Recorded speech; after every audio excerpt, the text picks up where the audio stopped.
안녕하세요. 당신만을 위한 심층 분석입니다. 오늘은 좀 특별한, 여정을 떠나볼까 하는데요. 프로 포커 플레이어들의 세계, 그 안으로 한번 들어가 보려고 합니다. 선수들이 직접 털어놓은 그들의 커리어에서 가장 힘들었던 순간들 있잖아요. 뭐 뼈아픈 좌절이라던가 의심의 순간들, 그리고 마침내 그것들을 어떻게 딛고 일어서게 됐는지 그 결정적인 경험들에 대한 인터뷰 내용을 좀 집중적으로 살펴보겠습니다. 네, 안녕하세요. 오늘 저희가 들여다볼 자료들이 사실 단순한 포커 게임 전략 그런 이야기는 아닙니다.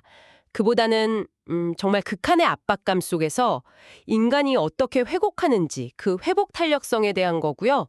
또 시간이 지나면서 동기부여 같은 게 어떻게 변하는지 그 본질에 대한 거. 그리고 결국 각자가 생각하는 성공이란 게 뭘까? 이런 깊은 성찰을 담고 있거든요. 성공의 의미까지요? 네. 그래서 여기서 얻는 통찰이 비단 포커에만 국한되는 게 아니라 당신이 지금 마주하고 있는 어떤 도전이라던가 아니면 학습 과정 전반에 걸쳐서 꽤 유용하게 적용될 수 있을 겁니다. 그게 이번 분석의 어떤 목표라고 할 수 있겠죠. 좋습니다. 와, 듣기만 해도 벌써 흥미진진한데요. 그럼 선수들이 겪었던 그 혹독한 현실부터 바로 한번 들어가 볼까요? 특히 그 자금 관리의 어려움, 그리고 슬럼프에 대한 이야기들이 정말 인상 깊었습니다. 겉으로 보기엔 화려한 프로 세계인데 그 이면에는 정말 살얼음판 같은 현실이 있더라고요. 그렇습니다. 뭐랄까 한 플레이어 같은 경우는요. 대학 시절에요. 당시 자기 수준에는 좀 버거운 큰 게임에 뛰어들었다가 단 하루 만에 가지고 있던 전체 자금의 거의 3분의 1을 날렸던 경험을 얘기하더라고요. 하루 만에요. 3분의 1을? 네. 그리고 또 다른 플레이어는 더 극적이에요. 2만 달러로 시작했던 자금이 있었는데 불과 몇 달 만에 이게 또 암호화폐 선물 거래 실패랑 생활비 지출 이런 게 막 겹쳤던 모양이에요.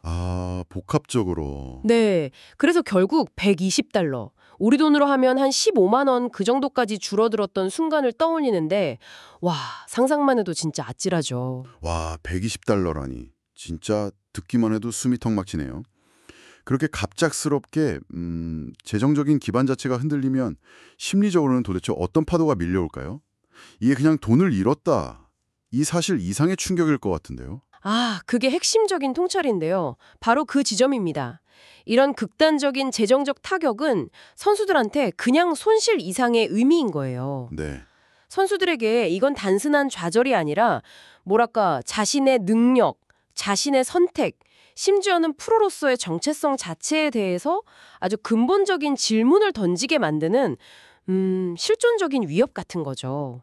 인터뷰를 보면 당연히 감정적으로 확 무너지고 자금 관리의 중요성을 그야말로 피부로 깨닫게 되는 거죠. 정말 몸으로 겪는 거군요. 그렇죠. 그리고 더 냉혹한 현실은 더 낮은 판돈의 게임으로 내려가야 한다는 거, 이걸 마주해야 하고요. 실제로 한 플레이어는 낮은 판돈으로 내려간 다음에 다시 올라오질 못하고 몇 달간 계속 정체됐던 그런 고통스러운 시간을 고백하기도 했습니다. 내려갔다가 못 올라오는 경우도 있군요. 네, 이게 그냥 자존감 하락, 미래에 대한 불안감, 이걸 넘어서서 아예 포커를 계속 할 수 있을까? 이런 깊은 회의감으로까지 이어지는 거죠. 게다가 어떤 플레이어는 15만 달러라는 진짜 큰 금액을 잃었던 시기가 있었는데 하필이면 그게 비트코인 가격 폭락 시점하고 맞물렸다고 하더라고요. 그래서 압박감이 훨씬 더 커졌다고. 정말 엎친 데 덮친 격인데요. 이런 외부 요인까지 겹치면 정말 통제 불가능하다 이런 느낌이 더 강해질 것 같습니다. 맞습니다. 여기서 이제 포커의 아주 중요한 개념이죠.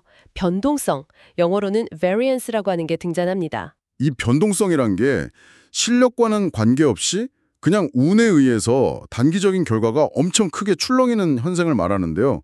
뭐랄까 게임 자체에 내재된 예측 불가능성 같은 거죠. 운의 요소. 네, 특히 토너먼트에서는 이 변동성이 정말 극대화됩니다. 한 플레이어는 프로 커리어 초기에 무려 500바인, 그러니까 참가비 500번치를 다 잃는 거에 해당하는 그런 엄청난 규모의 다운스윙을 경험했다고 언급을 했죠. 500바이인요? 와, 상상조차 어렵네요. 그런 극심한 변동성 속에서 도대체 어떻게 버텨내는 걸까, 선수들은? 여기서 이제 중요한 점이 나오는데요.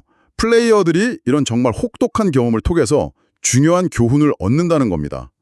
결국 이 변동성이라는 건 내가 통제할 수 없는 거다, 이 사실을 받아들이는 거죠. 그리고 단기적인 결과, 뭐 오르락 내리락 하는 거에 일희일비하는 대신에 내가 통제할 수 있는 과정, 그러니까 플레이의 질이라던가 장기적인 실력 향상, 여기에 집중하는 법을 배우게 되는 겁니다. 아, 결과가 아니라 과정에 집중한다. 네.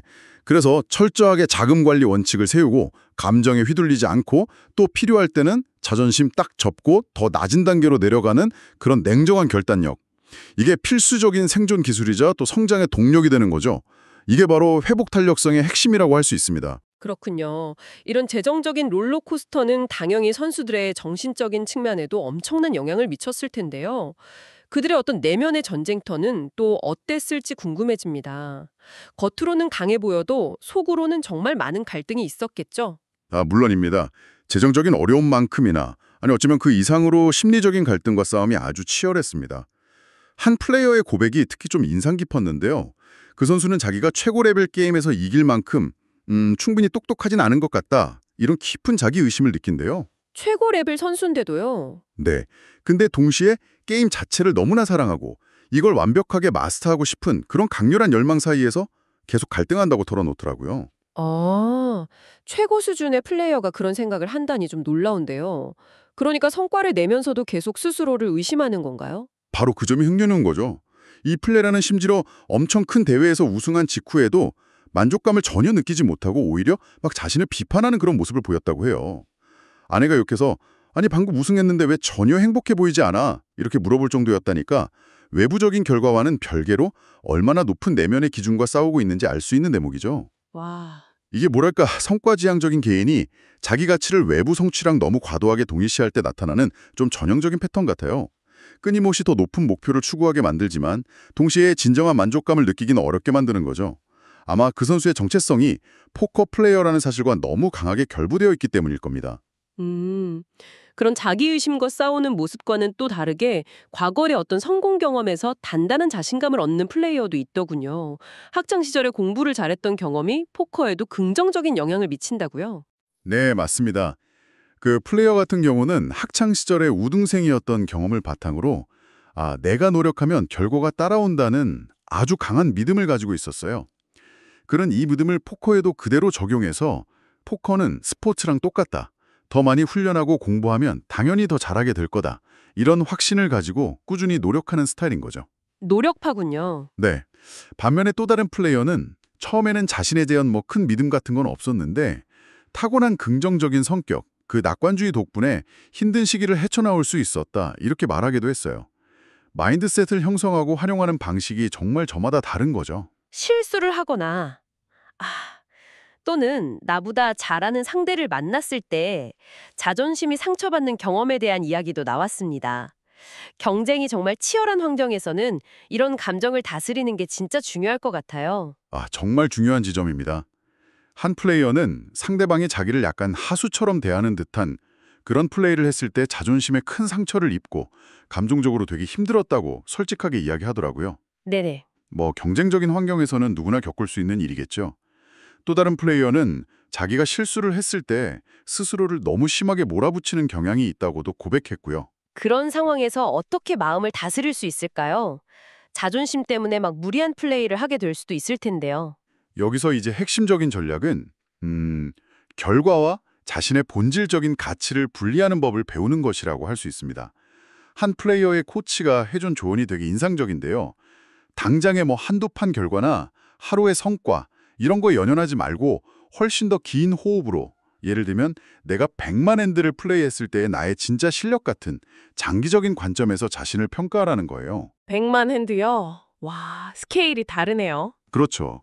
그리고 내가 통제 가능한 요소, 그러니까 꾸준한 학습, 분석, 노력 같은 과정 자체에 집중하는 게 중요하다는 거죠.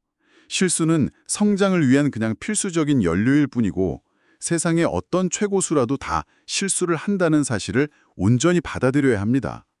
자존심 때문에 감정적으로 흔들리거나 비합리적인 판단을 내리는 그 틸트 상태 있잖아요. 그걸 경계하는 게 마인드셋 관리의 핵심이죠. 그렇군요. 듣다 보니까 선수들이 단순히 돈을 벌기 위해서만이 아니라 시간이 지나면서 포커를 하는 이유나 성공에 대한 생각 자체가 변해가는 모습도 굉장히 흥미로웠습니다. 다음 이야기로 자연스럽게 넘어가 볼까요? 좋습니다.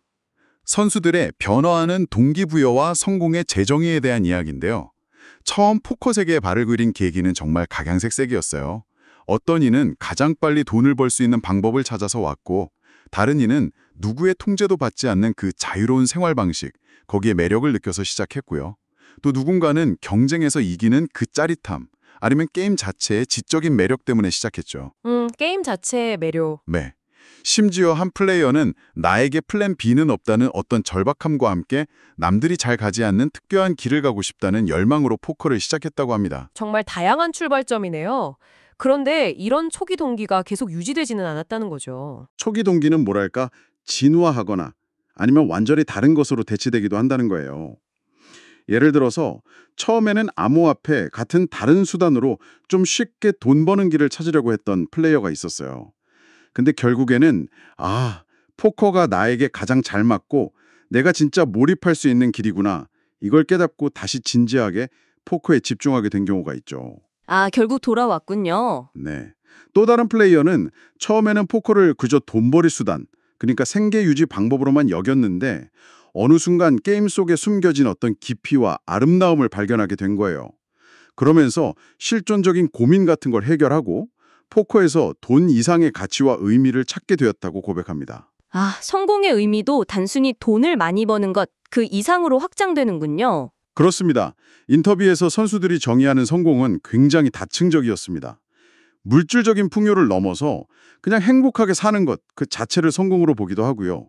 아니면 결과가 좋든 나쁘든 상관없이 내가 할 수 있는 최선을 다했다는 그 만족감, 이걸 가장 중요하게 여기는 플레이어도 있었죠. 과정의 만족감. 네. 어떤 이는 기술적인 완벽함, 즉 포커 실력의 숙달 자체를 궁극적인 목표로 삼기도 하고요. 또 다른 이는 포커와 삶의 다른 중요한 영역들, 가족, 건강, 취미 같은 것들 사이에서 균형 잡힌 삶을 이루는 것, 그걸 성공이라고 정의했습니다. 특히 좀 인상 깊었던 건 한 플레이어가 내가 44살이 되었을 때 아무것도 이룬 것 없이 그냥 그저 그런 사람으로 살고 있을까 봐 두렵다. 이렇게 말하면서 끊임없이 발전하고 정체되지 않는 것 자체를 중요한 가치로 삼는 모습이었어요. 아, 정체에 대한 두려움이군요. 온라인에서의 성공만으로는 좀 부족하다고 느끼는 플레이어도 있었죠. 뭔가 다른 종류의 증명을 원하는 것 같던데요. 네, 맞아요. 온라인 포커에서 이미 상당한 성공을 거둔 한 플레이어가 있었는데 라이브 토너먼트, 그중에서도 가장 권위 있는 대회인 WSOP, 월드 시리즈 오브 포커 있잖아요. 거기서 우승해서 팔찌를 획득하는 걸 새로운 목표로 삼고 있다고 밝혔습니다. 아, 그 팔찌, 상징적인 의미가 크죠. 그렇죠? 이게 단순히 돈을 더 벌고 싶다는 차원을 넘어서 다른 형태의 경쟁 무대에서도 내 실력을 증명하고 싶다. 그리고 동료 플레이어들이나 포커 커뮤니티 전체로부터 어떤 명예와 인정을 받고 싶다. 이런 갈망으로 해석될 수 있겠죠. 이런 이야기들을 이렇게 쭉 관통하는 중요한 키워드가 있다면 균형인 것 같습니다. 포커에 모든 것을 걸었다가 한번 무너지는 경험을 하고 난 뒤에 삶의 다른 부분들과의 조화를 중요하게 생각하게 되는 것 같아요. 정확합니다. 균형은 정말 많은 플레이어들이 공통적으로 강조하는 가치였습니다. 포커가 내 삶의 전부가 되어서는 안 된다는 그런 깨달음이죠. 한 플레이어는 자기가 나고 자란 덴마크에서의 어떤 안정적인 기반, 그리고 포커와 전혀 관련 없는 오랜 친구들과의 관계가 자기한테 얼마나 중요한지를 강조했어요. 아, 포커 외적인 관계요? 네, 포커 때문에 힘들 때 기댈 수도 있고 또 삶 전체가 포커 하나에 막 좌우되지 않도록 중심을 딱 잡아주는 역할을 한다는 거죠. 또 다른 플레이어는 일정 수준 이상의 실력과 안정적인 수익을 확보한 후에는 포커 결과 자체에서 오는 만족감보다는 가족이나 인간관계 같은 더 장기적인 개인적인 목표들 있잖아요. 그걸 향해 나아가는 과정 속에서 더 큰 성취감과 행복을 느낀다고 말했습니다. 과정에서의 행복? 네, 이건 당신의 삶이나 커리어에서도 성취와 행복의 원천을 과연 어디서 찾을 것인가에 대한 중요한 질문을 던져준다고 생각해요. 자, 그럼 이제 선수들이 이런 어려움과 내면의 갈등을 극복하기 위해서 실제로 어떤 노력들을 했는지 좀 구체적인 학습과 적응, 그리고 발전의 과정으로 넘어가 보겠습니다. 단순히 정신력으로 버텼다, 이게 아니라 실제적인 행동들이 있었겠죠? 물론입니다. 그냥 버티기만 한 게 아니라 위기를 성장의 기회로 만들기 위한 아주 구체적이고 적극적인 노력들이 있었죠. 가장 기본적으로는 앞서 이야기했듯이 상황이 안 좋을 때 자존심 딱 누르고 판돈을 낮춰서 안정적인 기반을 다시 다지는 그런 결단력이 필요했고요. 더 많은 시간을 투자해서 게임 이론을 공부하고 특히 슬럼프에 빠졌을 때 자신감을 막 불어넣어주고 객관적인 피드백을 준 코치에게 코칭을 받는 것도 중요한 돌파구가 됐다고 합니다. 아, 코치의 역할이 컸군요. 네, 그리고 자신의 플레이 기록, 즉 핸드 히스토리를 꼼꼼하게 분석하면서 약점을 찾아서 개선하는 것, 이건 뭐 기본 중에 기본이었죠. 끊임없이 배우고 환경에 적응하려는 치열한 노력이 엿보입니다. 기술적인 측면에서도 좀 흥미로운 훈련 방식이 소개되었죠. 동시에 여러 테이블을 플레이하는 그 멀티태스킹 훈련이요. 네, 한 플레이어의 그 강도 높은 멀티태스킹 훈련 이야기는 특히 주목할 만합니다. 온라인 포커에서 동시에 무려 12개의 테이블을 켜놓고 플레이하는 훈련을 했다는 건데요. 와, 상상하기 어렵죠? 12개요. 네, 정말요. 처음에는 당연히 정신이 없고 실수도 많아서 손해를 봤지만 점차 적응해 나갔다고 합니다. 이건 정말 엄청난 집중력과 빠른 정보 처리 능력, 그리고 의사결정 능력을 동시에 요구하는 뭐랄까 극한의 훈련 방식인 거죠. 12개 테이블이라니. 진짜 상상만 해도 머리가 아픈데요. 그렇게까지 하는 훈련의 장점은 대체 무엇이었을까요? 몇 가지 장점을 꼽을 수 있을 것 같아요. 첫째는 그런 극한의 상황을 경험하면서 정신적인 회복 탄력성이나 처리 용량 자체가 증가한다는 점입니다. 비유하자면 마치 무거운 모래주머니를 차고 달리다가 벗었을 때 몸이 가볍게 느껴지는 것처럼요. 12테이블 훈련 후에 평소처럼 4개나 6개 테이블을 플레이하는 것이 훨씬 수월하고 편안하게 느껴진다는 거죠. 아, 역치가 높아지는 거군요. 그렇죠. 둘째는 단시간에 정말 방대한 양의 핸드 데이터를 쌓을 수 있다는 점이에요. 이건 통계 분석을 통해서 자신의 플레이 패턴상의 약점이나 개선점을 객관적인 데이터에 기반해서 찾아내는데 매우 유리합니다. 하지만 분명 단점도 있을 것 같아요. 너무 많은 테이블에 신경을 분산시키다 보면 오히려 깊이 있는 사고를 못하게 되면서 실력 향상이 정체될 수도 있지 않을까요? 아, 정확한 지적이십니다. 그런 위험성이 분명히 존재합니다. 가장 큰 단점은 깊이 생각하지 않고 그냥 기계적으로 플레이하는 그런 잘못된 습관이 무의식적으로 몸에 뵐 수 있다는 점이죠. 또한 오직 시간당 플레이하는 핸드수나 그에 따른 리워드, 예를 들면 레이크백 같은 양적인 측면에만 집착하게 돼서 장기적인 관점에서 실력을 향상시킨다는 그 본질적인 목표를 놓칠 위험도 있습니다. 양에만 치중하게 되는. 네, 따라서 이런 고강도 멀티태스킹 훈련은 명확한 목표 설정과 주기적인 점검, 그리고 다른 학습 방법과의 균형이 반드시 필요합니다. 무작정 따라할 방식은 아니라는 거죠. 라이브 게임과 온라인 게임의 전략적 차이에 대한 언급도 있었죠. 이것도 결국 적응의 문제겠네요. 맞습니다.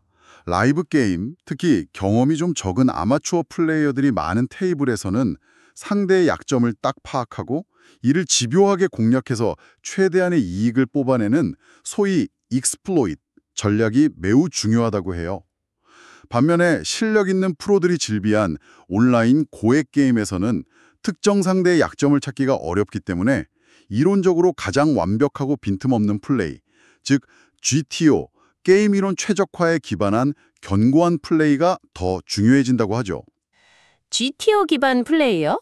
네, 결국 최고의 플레이어들은 탄탄한 이론적 기반 위에 상황과 상대에 맞춰서 전략을 유연하게 바꾸고 적용할 줄 아는 적응력을 갖추고 끊임없이 학습하면서 자신의 약점을 보완해 나가는 사람들이라는 결론에 이르게 됩니다. 와, 오늘 프로 포커 플레이어들의 정말 솔직한 경험담을 통해서 우리는 살얼음판 같은 현실에 맞서는 법부터 시작해서 내면의 목소리와 싸우고 다스리는 그 마인드셋의 중요성, 또 시간이 흐르면서 변화하고 깊어지는 동기부여와 성공의 의미, 그리고 마지막으로 끊임없는 학습과 적응을 통해 균형 잡힌 성장을 추구하는 여정까지. 정말 많은 것을 배울 수 있었습니다. 네, 오늘 분석을 통해 우리는 포커와 같이 압박감이 정말 극심하고 결과의 변동성이 큰 분야에서의 성공은 단순히 기술적인 능력 하나만으로는 결코 이루어질 수 없다는 사실을 다시 한번 확인할 수 있었던 것 같습니다. 재정관리 능력, 감정 조절 능력, 기대치를 현실적으로 관리하는 능력은 기본이고요.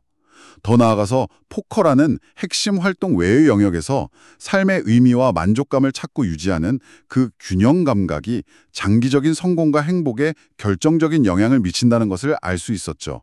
네, 균형 감각. 네, 이런 회복 탄력성, 그리고 깊은 자기인식, 또 자신만의 성공을 주체적으로 정의하고 추구하는 과정은 비단 포커 플레이어뿐만 아니라 당신이 인생에서 마주하게 될 그 어떤 도전적인 상황에서도 뭐랄까 등대처럼 길을 밝혀줄 수 있는 그런 보편적인 지혜라고 생각합니다. 마지막으로 당신에게 오랫동안 좀 곱씹어 볼 만한 질문 하나를 던지면서 마무리할까 합니다.